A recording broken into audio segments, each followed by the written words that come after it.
Bonjour, je suis le pasteur Marie-Louise Nangwa depuis Douala au Cameroun. Bienvenue sur Maîtriser le droit spirituel. Nous continuons aujourd'hui avec la deuxième partie de notre thématique, qui sera d'ailleurs l'une des plus longues de ce cours et qui porte sur le statut spirituel et son incidence sur la jouissance des promesses de Dieu. Nous avons vu dans la première partie de ce thème, à travers le cas de Job que nous avons étudié, que le monde spirituel en général et le statut spirituel en particulier ont une influence réelle sur la vie d'un homme. Nous avons pu nous rendre compte des conclusions suivantes. Le statut spirituel d'une personne dépend des décisions du monde spirituel et à chaque statut spirituel correspond une conséquence, un effet spécifique dans la vie de la personne. Je tiens à rappeler à ceux qui découvrent ce cours au travers de la présente vidéo que nous sommes dans une démarche consistant à chercher à comprendre à la lumière des Saintes Écritures pourquoi les promesses de Dieu ont du mal à s'accomplir dans les vies de ses enfants. Pour bien comprendre l'impact du statut spirituel sur la vie des chrétiens, nous allons nous atteler à répondre aux questions suivantes. Quels sont les différents types de décisions ou ententes du monde spirituel? Quel est le mode opératoire de la prise de décision dans le monde spirituel? Comment sont exécutées les décisions du monde spirituel et quels sont les différents agents d'exécution? Quels sont les différents effets des décisions du monde spirituel dans la vie des hommes? Ensuite, enfin, comment connaître son statut spirituel? La Bible nous enseigne dans Deutéronome 29 au verset 29 que les choses cachées sont à l'Éternel, notre Dieu. Les choses révélées sont à nous et à nos enfants à perpétuité. Il n'est donc pas normal que nous soyons ignorants des choses que Dieu a choisi de nous révéler à travers sa parole. Commençons cette étude plus approfondie en répondant à la question de savoir quelles sont les différentes décisions ou ententes du monde spirituel. Le premier type de décision du monde spirituel que nous allons étudier est le décret de Dieu. Dans tous les pays ou royaumes existants sur la terre, les plus hautes autorités gouvernent à coups de décrets. Des décrets étant des actes réglementaires ou individuels. Or, à l'échelle de l'univers, celui à qui appartient le règne, la plus haute autorité, c'est l'Éternel. Tel que nous pouvons le lire dans le livre de Genèse 14 au verset 19, il bénit Abraham et dit, « Béni soit Abraham par le Dieu très haut, maître du ciel et de la terre. » Dieu n'a pas cessé d'agir. Car Daniel 2 verset 21 nous dit qu'il est celui qui change les temps et les circonstances.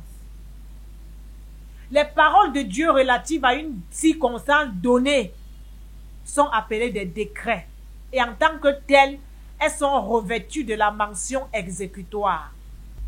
Le psaume 2 au verset 7 dit « Je publierai le décret.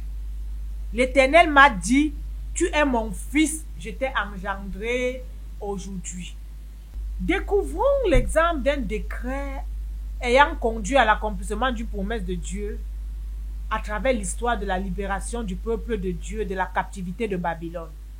De quoi s'agit-il? En fait, pendant des siècles et à travers plusieurs prophètes, l'Éternel avait annoncé au peuple d'Israël que, au cas où ils ne se repentiraient pas de leur mauvaise manière de vivre, ils seraient conduits en captivité à Babylone. Il avait précisé que cette captivité durerait 70 ans. Fort heureusement, il annonça aussi que, après cet exil, il défendrait leur cause et leur donnerait de nouveau du repos. Lorsque Daniel eut réalisé que les 70 ans s'étaient écoulés et que le temps de la délivrance était arrivé, il pria pour rappeler à Dieu sa promesse. Les rois de Babylone refusèrent de les relâcher, selon qu'il est écrit dans Jérémie 50 au verset 33. Ainsi parle l'Éternel des armées, les enfants d'Israël et les enfants de Juda sont ensemble opprimés. Tous ceux qui les ont amenés captifs les retiennent et refusent de les relâcher. Malgré cette résistance, Dieu veilla à l'accomplissement de sa parole et leur délivrance se réalisa en 2 étapes. Premièrement, Dieu décida de détruire Babylone en ordonnant aux Mèdes, nation ennemie, de s'attaquer à ces derniers, selon qu'il est écrit dans Jérémie 50 au verset 21. Monte contre le pays doublement rebelle, contre ses habitants et châtie-les. Poursuis, massacre, extermine-les, dit l'Éternel. Exécute entièrement mes ordres. Ce passage nous confirme effectivement que Dieu donna des ordres, autrement dit signa un décret. Il exigea que ces ordres soient exécutés. Et les dirigeants qui avaient refusé de libérer son peuple furent renversés, car Babylone se retrouva sous la domination des Mèdes. Deuxièmement, Dieu intervint auprès du nouveau maître de Babylone, tel que nous pouvons le lire dans Esdras 1, versets 1 à 3. La première année de Cyrus, roi de Perse, afin que s'accomplisse la parole de l'Éternel prononcée par la bouche de Jérémie, Dieu éveilla l'esprit de Cyrus, roi de Perse, qui fit faire de vive voix et par écrit cette publication dans tout son royaume. Ainsi parle Cyrus, roi des Perses. L'Éternel, le Dieu des cieux, m'a donné tous les royaumes de la terre, et il m'a commandé de lui bâtir une maison à Jérusalem, en Juda. Qui d'entre vous est de son peuple? Qu'il monte à Jérusalem en Juda et bâtisse la maison de l'Éternel, le Dieu d'Israël. C'est le Dieu qui est à Jérusalem. Il ressort de ce texte que nous venons de lire que Cyrus lui-même reconnaît que Dieu lui a commandé de lui bâtir une maison. Donc Dieu lui a donné des ordres. Dieu procéda encore une fois dans ce cas précis par décret. Ce passage ne nous dit pas que Dieu exerça un jugement contre le roi Cyrus. Il usa de son pouvoir exécutif. Il s'agit là de ce qu'on peut appeler un acte gouvernemental divin. Ainsi, nous pouvons conclure que la délivrance du peuple d'Israël de la captivité à Babylone fut réalisée à coup de décret divin. Passons maintenant à un autre type de décision du monde spirituel déjà évoqué dans ce cours, à savoir le jugement de Dieu. Il s'agit d'une décision que Dieu prend en tant que Dieu le juge, selon qu'il est écrit dans Genèse 18 au verset 25. Celui qui juge toute la terre n'exercera-t-il pas la justice? La décision de Dieu mettant un terme à la captivité et à l'esclavage en Égypte du peuple d'Israël était un jugement et non un décret. Le troisième type de décision du monde spirituel que nous allons étudier, celui que les chrétiens préfèrent, est la bénédiction de Dieu. Revenons au cas de Job que nous avons étudié dans la vidéo précédente. À cause d'une décision du monde spirituel, Job avait perdu tous ses biens, tous ses enfants et même son bien-être physique. Après qu'il soit sorti victorieux de l'épreuve, Dieu décida d'y mettre un terme. Dans Job 42, verset 10, nous lisons que l'Éternel lui accorda le double de tout ce qu'il avait possédé. Les versets 12 à 13 disent: Pendant ces dernières années, Job reçut de l'Éternel plus de bénédictions qu'il n'en avait reçu dans les premières années. Il posséda 14 000 brebis, 6 000 chameaux, 1000 paires de bœufs et 1000 ânesses. Il eut 7 fils et 3 filles. Remarquez l'expression « Job reçut de l'Éternel plus de bénédictions ». Ce qui provoqua ce changement en bien et cette consolation dans la vie de Job, c'est la bénédiction de l'Éternel. Parce que les nouvelles bénédictions furent plus nombreuses que les premières, Job fut plus riche qu'avant. Une bénédiction est une parole par laquelle on souhaite le bonheur de quelqu'un. C'est un ordre donné aux esprits d'œuvrer en faveur de quelqu'un de rendre les circonstances de sa vie favorables. En termes juridiques, c'est l'équivalent d'une ordonnance, un acte juridique unilatéral prononcé par une autorité compétente. À l'origine, le mot bénédiction désigne grâce accordée par Dieu. La bénédiction de Dieu inclut la vie éternelle, la prospérité spirituelle et matérielle, une longue vie, une progéniture, la paix et la sécurité. Dieu a promis bénir tous ses enfants qui obéissent à sa parole. Il existe cependant des bénédictions qui ne proviennent pas de Dieu. Les bénédictions du diable. En effet, le diable, en bon imitateur, accorde aussi des faveurs à ses serviteurs, moyennant obéissance à ses prescriptions, qui ne peuvent qu'être semblables à sa propre nature, méchanceté, abomination, cruauté. Il peut accorder à ses adeptes la réussite matérielle, la gloire du monde, etc. Il propose ses faveurs aux hommes en contrepartie de leur adoration et n'a pas hésité à tenter Jésus-Christ lui-même. En effet, nous lisons dans Luc 4, du verset 5 à 8.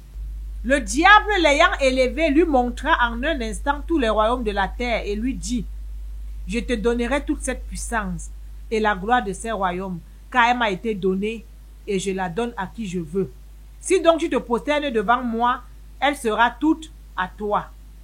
Jésus lui répondit: il est écrit, tu adoreras le Seigneur ton Dieu et tu le serviras lui seul. Jésus-Christ, durant son séjour sur terre, avait décliné l'offre du diable. Trop d'hommes l'acceptent, parfois par ignorance. Beaucoup ne réalisent pas que cette option est un piège pour les empêcher d'accéder à la vie éternelle.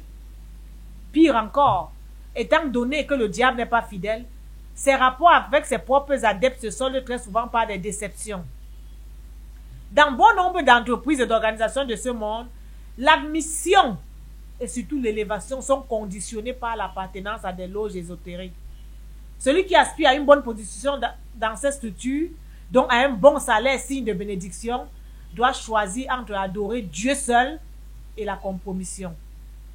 Très peu résistent à cette tentation. N'hésitez pas à vous abonner à la chaîne Kemogot Channel afin de recevoir toutes les prochaines vidéos.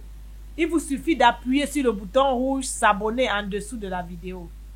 Penchons-nous maintenant sur le type de décision du monde spirituel appelé les malédictions. Nous lisons dans le psaume 10, versets 7 à 10. Sa bouche est pleine de malédictions, de tromperies et de fraude. Il y a sous sa langue de la malice et de l'iniquité. Il se tient en embuscade près des villages. Il assassine l'innocent dans des lieux écartés. Ses yeux épient le malheureux. Il est aux aguets dans sa retraite comme le lion dans sa tanière. Il est aux aguets pour surprendre le malheureux. Il le surprend et l'attire dans son filet. Il se courbe, il se baisse et les misérables tombent dans ses griffes. Il dit en son cœur: Dieu oublie. Il cache sa face. Il ne regarde jamais. Ce passage décrit les activités auxquelles se livre le méchant. Celui qui prononce des malédictions contre les autres. On peut noter qu'il a la capacité de piéger et de violenter ses victimes. Ceci prouve qu'il s'agit d'une personne dotée d'un pouvoir. Il s'agit d'un initié, car il peut sortir en esprit et s'attaquer aux esprits de ses victimes. Une malédiction est une parole prononcée par une personne malveillante contre une autre, souhaitant qu'un malheur lui arrive. C'est un vœu de malheur qui doit être prononcé à haute voix, afin que nul n'en ignore. Afin surtout que le concerné en soit informé et puisse s'atteler à la faire annuler. Quand une personne choisit de maudire une autre, elle le lui dit bien en face: je te maudis. Dans le livre de Lévitique 19 au verset 14 par exemple, nous notons que l'Éternel avait interdit de maudire un sourd, car ce dernier ne pouvait pas l'entendre. Donc la malédiction doit être dite à haute voix. Elle doit normalement être prononcée comme suite à une violation de la loi. Les adversaires éprouvent ainsi parfois le besoin de pousser leur victime à la faute en la provoquant. Une personne âgée peut vous bousculer et vous insulter par la suite pour rien. Et au cas où vous l'insultez en retour, elle ira dire que vous avez manqué de respect à des cheveux blancs. Une malédiction peut être prononcée par n'importe qui. même par un non-initié, pour peu qu'il se sente lésé ou qu'il soit en colère. Lorsque la personne qui prononce une malédiction n'a aucun pouvoir, il s'agit des paroles en l'air, telles que mentionnées dans 2 Rois 18 au verset 20. Cependant, les sorciers peuvent récupérer la même malédiction et se charger de la faire exécuter sans avoir été sollicités.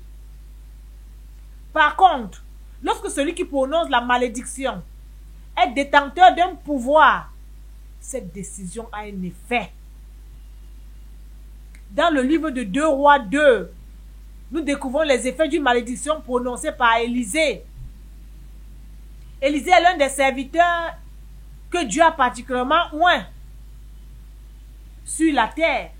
C'est l'un des serviteurs de Dieu particulièrement oint que la terre n'ait jamais connu. Lui qui était revêtu de la double onction d'Élie. Nous lisons du verset 23 au verset 24. Il monta à Bethel. Et comme il cheminait la montée, des petits garçons sortirent de la ville et se moquèrent de lui. Ils lui disaient, « Monte chauve, monte chauve. » Il se retourna pour les regarder et il les maudit au nom de l'Éternel. Alors 2 ours sortirent de la forêt et déchirèrent 42 de ses enfants. De la même manière, dans le Nouveau Testament, nous lisons l'histoire du figuier maudit qui impliqua Jésus-Christ lui-même dans Marc 11, du verset 12 au verset 14. Le lendemain, après qu'il fut sorti de Béthanie, Jésus eut faim. Apercevant de loin un figuier qui avait des feuilles, qu'il alla voir s'il y trouverait quelque chose. Et s'en étant approché, il ne trouva que des feuilles, car ce n'était pas la saison des figues. Prenant alors la parole, il lui dit, « Que jamais personne ne mange de ton fruit. » Et ses disciples l'entendirent. Cette parole de Jésus, parce qu'elle allait contre les intérêts du figuier, était une malédiction. Elle eut un effet très rapidement, car Jésus était revêtu de la toute-puissance de Dieu. En effet, Marc 11, verset 20 à 21 dit, « Le matin, en passant, les disciples virent le figuier séché jusqu'aux racines. Pierre, se rappelant ce qui s'était passé, dit à Jésus, « Rabbi, regarde, le figuier que tu as maudit a séché. » En termes juridiques, une malédiction est une ordonnance réclamant l'exécution d'actions néfastes contre la victime. C'est l'équivalent d'un acte juridique unilatéral revêtu ou non de la mention exécutoire. Étudions maintenant le type de décision du monde spirituel appelé les complots des méchants. Nous lisons dans le psaume 64 du verset 3 au verset 5. Garantis-moi des complots des méchants, de la troupe brouillante et des hommes iniques. Ils aiguisent leur langue comme un glaive. Ils lancent comme des traits leurs paroles amères pour tirer en cachette sur l'innocent. Ils tirent sur lui à l'improviste et n'ont aucune crainte. Ils se fortifient dans leur méchanceté. Ils se concèdent pour tendre des pièges. Ils disent qu'il les verra. Ils méditent des crimes. Nous voici, le plan est conçu. Nous voyons ici que les complots sont le résultat d'une entente. Ce sont des paroles malveillantes prononcées par un groupe de méchants après planification et des paroles qui se chargent eux-mêmes d'exécuter par la suite.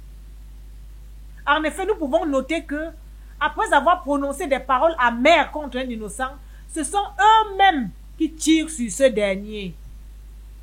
Il s'agit donc des personnes ayant la capacité de détacher leur esprit de leur corps, de sortir en esprit pour nuire à autrui. Ce sont des initiés, que nous appelons en Afrique des sorciers. À la différence d'une malédiction qui est un acte public, le complot a la particularité que leurs auteurs ne veulent pas s'exposer. Ils agissent en cachette. Lorsqu'ils viennent l'exécuter, ils détournent leur visage. de manière à ne pas être vu ou alors ils se masquent. Il s'agit généralement d'un groupe de sorciers, d'un quartier, d'un village ou d'une contrée. On peut trouver dans un tel groupe des personnes très proches de la victime, lui manifestant en apparence de l'amour, tout en lui voyant une haine cachée. Nous allons voir maintenant le type de décision du monde spirituel le moins connu par le corps de Christ, appelé les condamnations. Une condamnation est une décision de justice du monde des ténèbres prononcée contre une personne ayant été préalablement reconnue coupable. Elle est généralement définitive, donc dotée de la force exécutoire, car le plus souvent aucune voie de recours n'a été exercée par la victime. Le livre d'Ésaïe 29 au verset 21 nous fait découvrir qu'il y a des juridictions dans le monde des ténèbres, des juridictions dans lesquelles ce sont les méchants qui prennent des décisions. Ce passage parle de ceux qui condamnaient les autres en justice. Nous pouvons aussi lire dans le psaume 83 au verset 4, « Ils forment contre ton peuple des projets pleins de ruses et ils délibèrent contre ceux que tu protèges. » Une condamnation est ainsi le résultat d'une délibération entre un groupe de méchants siégeant comme un tribunal. Une délibération, quant à elle, étant une confrontation des points de vue dans le but de prendre une décision réfléchie et concertée ou d'adopter un jugement. Lorsqu'un méchant introduit une requête pour condamnation contre une personne, il peut s'appuyer sur une malédiction prononcée par lui-même ou par un parent de la victime. Il peut ainsi déclarer, preuve à l'appui, son propre père l'a maudit. De manière plus simple, une condamnation est une malédiction revêtue de la force de la chose jugée, de l'autorité de la chose jugée. La différence entre une malédiction et une condamnation réside dans le fait que la dernière ne peut plus faire l'objet d'une contestation en raison de l'autorité de la chose jugée. Et surtout, elle peut être exécutée partout où la victime peut aller, sous réserve d'une collaboration avec la justice de cette région du monde. Il est important de noter que les difficultés rencontrées dans le monde réel relatives à l'applicabilité dans un pays étranger des décisions de justice prises dans un autre pays donné ne se posent pas dans le monde des ténèbres. En effet, étant tous passionnés par le désir de nuire, les agents d'exécution de ces pays étrangers ne se font pas prier pour faire exécuter ces condamnations. D'autre part, de même que dans le monde physique, toute condamnation est enregistrée dans un casier judiciaire. Les condamnations prononcées dans le monde des ténèbres sont aussi inscrites dans des registres. Nous lisons dans Jérémie 22 au verset 30. « Ainsi parle l'Éternel, inscrivez cet homme comme privé d'enfant, comme un homme dont les jours ne seront pas prospères. » Ainsi, lorsque la vie d'une personne a fait l'objet d'une condamnation, son nom est inscrit quelque part comme étant maudit. Par contre, une malédiction étant un acte juridique unilatéral, son champ d'exécution se limite au territoire de commandement de l'autorité qu'il a signé. Nous continuerons avec cette thématique la semaine prochaine s'il plaît à Dieu. N'hésitez pas à vous abonner à la chaîne Came of God Channel afin de recevoir toutes les prochaines vidéos. Il vous suffit d'appuyer sur le bouton rouge « S'abonner » en dessous de la vidéo. Que Dieu vous bénisse.